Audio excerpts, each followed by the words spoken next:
Bonjour à tous. Bienvenue dans cet épisode 3 de notre série « Sortir de l'Égypte, la première étape pour réussir sa vie selon Dieu ». Aujourd'hui, nous nous concentrons sur un seul verset, le pivot de la délivrance, dans le livre de l'Exode, chapitre 1, verset 9. Il s'éleva sur l'Égypte un nouveau roi, qui n'avait point connu Joseph.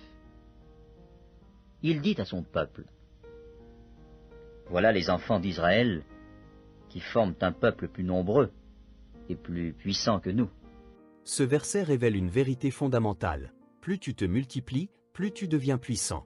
Sortir de l'Égypte seul peut être difficile, voire extrêmement difficile. Alors, quelle est la clé? La multiplication. Imaginez, vous avez la chance de rencontrer un ou une bonne partenaire. Ensemble, vous avez assez de force et de puissance pour sortir de l'Égypte. Vous devenez une entité plus grande, plus robuste et plus difficile à dominer. Regardons l'histoire de Jacob, il a réussi à sortir de la servitude chez Laban non pas par la force brute, mais parce qu'il s'était multiplié en famille et en troupeau. La multiplication est devenue son armée et son assurance. C'est la même chose dans la prière. Si vous criez seul, le pharaon, l'ennemi, vous étouffe, mais vous, vous criez. Votre femme crie. Vos enfants crient. Dieu vous entend et vous aide. C'est aussi pour cela que Jésus a dit « Là où 2 ou 3 sont réunis en mon nom, je suis au milieu d'eux. » Il y a une puissance divine lorsque vous êtes plusieurs. Mais le pharaon le sait. C'est pourquoi sa première stratégie est de vous imposer la stérilité pour vous maintenir en Égypte. Votre pharaon fera tout pour que vous restiez célibataire.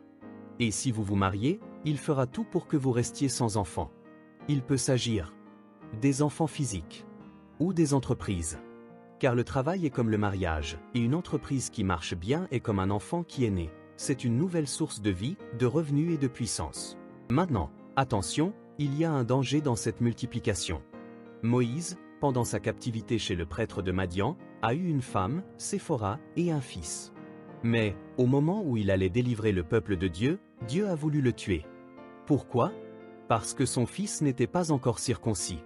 La circoncision n'est pas qu'un rite, elle est le symbole de l'alliance, par extension, de la nouvelle naissance en Christ. C'est la réalité. La multiplication physique ou matérielle doit être ancrée dans l'alliance divine. C'est un avantage immense de se multiplier dans les règles, avec un conjoint ou une conjointe chrétienne, et des enfants que vous élevez et éduquez à devenir chrétiens. Car la puissance de la multiplication ne vaut que si elle est sous la protection de l'alliance. Abonnez-vous pour ne pas manquer la suite de cette série. Laissez un commentaire et partagez cette vidéo si elle vous a inspiré. À très vite.